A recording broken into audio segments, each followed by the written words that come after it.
Hello my dear friends. तो आप सभी कैसे हैं? I hope so you all are well and good. तो आज की इस वीडियो के अंदर हम बात करेंगे राजस्थानी भाषा के साक्ष्य। मीन्स कि कौन कौन से ऐसे ग्रंथ हैं जिनके अंदर हमें राजस्थानी जो भाषा है वो कैसे और क्या क्या भी है, राजस्थानी भाषा रियलिटी में थी भी या नहीं। क्योंकि आज वर्तमान में राजस्थानी भाषा को ऑफिशियल लैंग्वेज का दर्जा नहीं दिया गया है। तो उसके पीछे के ये आप तर्क दे सकते हैं कि जो राजस्थानी भाषा है वो आजकल की भाषा नहीं कि आज ही उत्पन्न हो गई, नहीं, ये बहुत पुरानी भाषा है। इवन ये 835 विक्रम संवत पुरानी ये भाषा है, क्योंकि तब भी इस भाषा का उल्लेख है। हालांकि उसको तब राजस्थानी भाषा का नाम नहीं दिया गया था, लेकिन इस क्षेत्र विशेष के अंदर जो भाषा बोली जाती है, जैसे कि यहाँ पर मरु भाषा का नाम दे रखा है, तो ऐसे बोली जाती थी। तो ये आपको थोड़ा सा ध्यान रखना है। अब देखिए, सबसे पहले आपको क्या ध्यान में रखना है, सबसे पहले आपको ये बात भी ध्यान में रखनी है कि पहली बार अगर आपको कोई ऐसा किसी ग्रंथ के अंदर राजस्थान के रिलेटेड कोई भाषा आपको देखने को मिलेगी तो वो कुवल्यमाला एक ग्रंथ है। कौन सा ग्रंथ है? कुवल्यमाला ग्रंथ, जो कि उद्योतन सूरि के द्वारा लिखित यह ग्रंथ है। अब देखिए, इसको याद करना केवल इस पहला पहला पहला देखो, केवल का मतलब क्या होता है? केवल का मतलब होता है एक। तो पहला पहला कुवल्यमाला ऐसे याद करना। केवल से क्या याद कर लोगे? कुवल्यमाला। ठीक है, ये ग्रंथ का नाम हो गया। अब उद्योतन का मतलब क्या होता है? उद्योतन मतलब होता है प्रकाश। तो हाँ, प्रकाशवान तो हुआ ना। पहली बार राजस्थानी भाषा की जो अपन देख सकते हैं, उसका पाठ हमें देखने को मिलता है। केवल एक बार हमें जो देखने को मिलता है जिसका उद्योतन होता है। कुवल्य और उद्योतन याद रखना, ये ग्रंथ का नाम है, ये उसके राइटर का नाम है उद्योतन सूरि। ठीक है, अब क्या था इस ग्रंथ के अंदर, ऐसा क्या हमें मिला? तो यहाँ पर कुल 18 देशी भाषाओं का यहाँ पर उल्लेख था। ये जो ग्रंथ है कुवल्यमाला, इसके अंदर 18 देसी भाषाएं थी। कितनी भाषाएं थी? 18 देशी भाषाएं थी। उन 18 देशी भाषाओं में से एक भाषा कौन सी थी? एक भाषा थी आपकी मरु भाषा। एक भाषा कौन सी थी? एक भाषा थी आपकी मरु भाषा थी। ये बात क्लियर रखना, ठीक है। अब देखो, मैंने ऐसे लिखा है जैसे अपन करते हैं ना कि 10 में से 7 नंबर आए, तो वैसे 18 में से एक भाषा कौन सी है? मरु भाषा का उल्लेख इसके अंदर देखने को मिलता है। ये सन याद कर सकते हो। अभी ट्रेंड चल रहा है, स्टेटमेंट वाइज क्वेश्चन देता है, तो स्टेटमेंट में ऐसे कह सकता है जो प्रथम बार आपको मरु भाषा का उल्लेख मिलता है वो उद्योतन सूरि की पुस्तक कुवल्यमाला के अंदर, जो कि सन 1800 वहाँ पर लिख देगा 850 विक्रम संवत, तो वो गलत हो जाएगा। याद रखना 835। कितना याद रखना है? 835। भाई याद रख लेना मोटा मोटा। इसको याद करने का तरीका तो मैंने भी खोजा नहीं है, आप थोड़ा लॉजिक बिठा लेना कि हाँ 835 है। अब देखिए, दूसरा उल्लेख है कि 16वीं शताब्दी के अंदर, कौन सी शताब्दी के अंदर? 16वीं शताब्दी, अकबर जब था तब की बात है। अकबर के समय में अबुल फजल उसके दरबारी कवि हुआ करते थे, तो वो उन्होंने एक पुस्तक लिखी थी आईने अकबरी। क्या नाम था? आईने अकबरी, अबुल फजल के द्वारा। इन्होंने मारवाड़ी भाषा का उल्लेख है। अब ये जो मारवाड़ी भाषा नहीं, ये जो जहाँ यहाँ स्टार लगे ना, यहाँ पे देखो, पहली बार क्या आई? मरु भाषा, दूसरी बार मारवाड़ी भाषा को उल्लेख, तीसरी बारी राजस्थान भाषा की लिपि का, उसके बाद भाषा का व्याकरण। अब ये क्रम वाइज चल रहा है। सिर्फ पहले मरु भाषा एक सिर्फ बोली टाइप हो गया, एक उसके बाद भाषा का कि मारवाड़ी प्रॉपर एक भाषा का उल्लेख हो गया। यहाँ पर भी मरु भाषा का, यहाँ मारवाड़ी उसको कहने लगे थे आगे। और यहाँ पर राजस्थानी भाषा की लिपि कि वो उसको लिखते कैसे, जैसे हिंदी में लिखा है, इंग्लिश के अंदर लिखा है, ये व्याकरण होगी। उसकी व्याकरण कैसे, टेंस वगैरह जैसे अपन करते हैं वो। फिर उसकी डिक्शनरी होगी। फिर उसके बाद प्रॉपर राजस्थानी भाषा के लिए राजस्थानी ही आप यूज़ कर रहे हो, राजस्थान की भाषा के लिए आप राजस्थानी वर्ड यूज़ कर रहे हो। तो वैसे ही आईने अकबरी के अंदर मारवाड़ी भाषा का उल्लेख है, इस पुस्तक के अंदर भी है। और कुशल लाभ जो है, उस पुस्तक के अंदर भी आपको मारवाड़ी भाषा का उल्लेख आपको देखने को मिलता है। अब देखो, कुशल लाभ पुस्तक के लेखक को याद करने के लिए तरीके में ऐसे याद करती होती हूँ कि कुशल, अपन कहते हैं ना कुशल मंगल रहे सारा कुछ, कैसा रहे, कुशल मंगल रहे।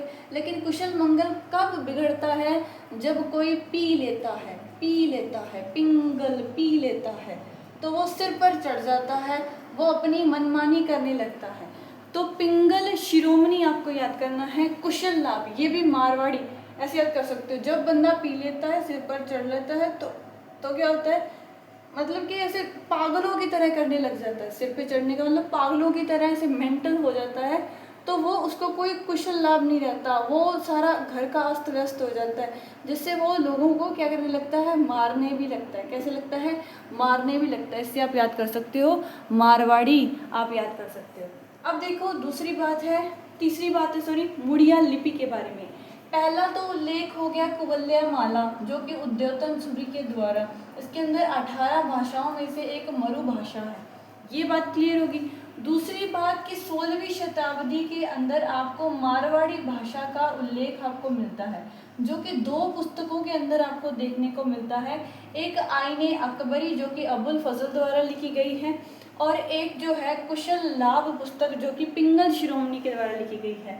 अब इसकी लिपि के बारे में बात करें तो इसकी लिपि जो है मुड़िया, जैसे मोड़ कर लिखते हैं, कुछ ऐसी मुड़िया लिपि है इसकी। इस मुड़िया लिपि को मुड़िया लिपि कहते हैं, नहीं ये मैंने गलत लिख दिया, यहाँ पर मुड़िया नहीं, यहाँ पर आनी थी महाजनी लिपि। यहाँ पे क्या आनी थी, महाजनी लिपि, महाजनी लिपि, ठीक है। महाजन लोग, ठीक है, बहुत बड़े बड़े है ना, महाजन लिपि, तो ये जो है इसे महाजन लिपि भी कहा जाता है। इस लिपि का अगर किसी ने प्रचार प्रसार किया था तो वो टोडरमल जी द्वारा किया गया था। किसके द्वारा किया गया था, टोडरमल के द्वारा किया गया था। ये बात क्लियर होगी। और ये राजस्थानी भाषा की लिपि है। पहले 2 पुस्तकें, ठीक है, पहले कुवलया माला होगी, मारवाड़ी भाषा की 2, कुशल लाभ और आपकी आईने अकबरी। अब लिपि जो है आपको याद करनी है, कौन सी लिपि है, ठीक है, याद रखना राजस्थानी भाषा की कौन सी लिपि है। Notes on grammar of old western Rajasthani भाषा जो है उसके ऊपर ग्रामर के जो नोट्स हैं वो एलपी टेसेटोरी ने, ये इटली के रहने वाले थे, एलपी टेसेटोरी ने नोट्स बनाए थे grammar of old western Rajasthan, ठीक है। तो ये आपको राजस्थानी व्याकरण भी याद रखनी है। ये एक ग्रंथ है जिसके अंदर जैसे राजस्थानी शब्दकोश डिक्शनरी है, राजस्थानी भाषा के जो शब्द हैं उसका मतलब बताया जाता है। सीताराम लालस, क्या है, सीताराम लालस। मैं इसको ऐसे याद कर देती हूँ कि हाँ डिक्शनरी है, तो डिक्शनरी जो होती है, डिक्शनरी के अंदर हमें कोई भी शब्द होता है, हमें उसका अर्थ मालूम, जैसे इंग्लिश के कुछ वर्ड्स होते हैं, है ना, या तो उसे एक थोड़ी बेसिक इंग्लिश के अंदर उसे एक्सप्लेन कर देता है, या हिंदी के अंदर, पंजाबी के अंदर, ऐसे है ना, आपको इजीली आपको एक्सप्लेन कर देता है। वैसे ही लाइफ के अंदर आपके कोई भी मुश्किल है, आप उसको सरल तरीके से पता करना चाहते हो कि इसका हल कैसे हो सकता है, इसका मतलब क्या है, तो हम राम और सीता की कहानी सुनते हैं। हम क्या करते हैं, राम और सीता की कहानी सुनते हैं, कैसे एक बड़े घर की बेटी जिसका विवाह राम के साथ होता है, राम भी बड़े घराने का ही होता है, लेकिन विवाह के उपरांत उनको 14 वर्ष का वनवास ग्रहण करना पड़ता है, और वनवास के अंदर कितना कष्ट में जीवन सीता जीती हैं। तो वो अपन जैसे मैं तो उसके साथ रिलेट कर देती हूँ, हाँ मतलब जीवन का एक सार लेना तो उनसे ले सकते हो। उसके बाद ये पुस्तक बहुत बहुत पूछी जाने वाली पुस्तक है कि क्वेश्चन आता है या statement wise, linguistic survey of India के लेखक कौन है, तो ये है इब्राहिम ग्रियर्सन। क्या है, इब्राहिम ग्रियर्सन है इनके पुस्तक के लेखक। लिंग्विस्टिक का मतलब होता है भाषाएं होती हैं, सर्वे आप सर्वे करते हो जैसे, तो linguistic survey of India, India में आप लिंग्विस्टिक सर्वे करें, भाषाओं का अलग अलग सर्वे कर रहे थे 1912, ये ईयर भी आपको याद रखना है 1912। जैसे 835 यहाँ पर इम्पोर्टेंट है, वैसे ही 1912 ईयर यहाँ पे मोस्ट इम्पॉर्टेंट ईयर है, ठीक है। यहाँ पर पहली बार राजस्थान की अगर भाषा आती है तो उसके लिए राजस्थानी शब्द का इस्तेमाल यहाँ पर किया जाता है। मेरे ख्याल से आपको याद हो गया होगा, बाकी एक मोटा मोटा मैं आपको फिर से याद करवा देती हूँ। तो हमने क्या क्या देखा कि सबसे पहले कुवलया माला देखी, कुवलया माला पुस्तक देखी जो किसके द्वारा थी, उद्योतन सूरी के द्वारा लिखी थी, उद्योतन सूरी के द्वारा लिखी थी, जो कि कब लिखी गई थी, 835 विक्रम संवत, याद रखना विक्रम संवत ना कि ईस्वी, ठीक है। और इसके अंदर कुल 18 देशी भाषाओं में से एक मरु भाषा का उल्लेख आपको देखने को मिलता है। पहला ये हो गया। उसके बाद 16वीं शताब्दी आती है, उसके अंदर आपको मारवाड़ी जो भाषा है उसका उल्लेख देखने को मिलता है। कहाँ कहाँ देखने को मिलता है? एक तो आईने अकबरी, इसमें आईने अकबरी में देखने को मिलता है, और दूसरा आपको देखने को मिलता है आपका कुशल लाभ में। किसमें? कुशल लाभ में। आईने अकबरी जो है वो अबुल फजल के द्वारा लिखी गई थी। किसके द्वारा?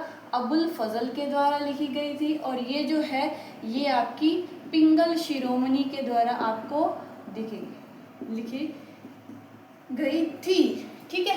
इसके बाद आप क्या देखते हो? इसके बाद आप लिपि देखते हैं। लिपि जो है वो मोड़िया लिपि थी, जो कि टोडरमल के द्वारा क्या है? प्रचारित की गई थी। टोडरमल ठीक के द्वारा प्रसारित। ठीक है। और आपने देखा था इसको महाजनी लिपि भी कहा जाता है। उसके बाद हमने देखे थे इसके जो ग्रामर्स वाले जो notes on the grammar of the old western Rajasthan है ना, वो मैं पूरा नाम नहीं लिखूंगी, यहाँ पर बता दिया। तो वो ग्रामर जो है वो एलपी टेसेटोरी, क्या है? एलपी टेसेटोरी। उसके बाद हमने पढ़ा कि इसका जो शब्दकोश है, शब्दकोश जो है, शब्दकोश किसके द्वारा था? तो शब्दकोश आपने सीताराम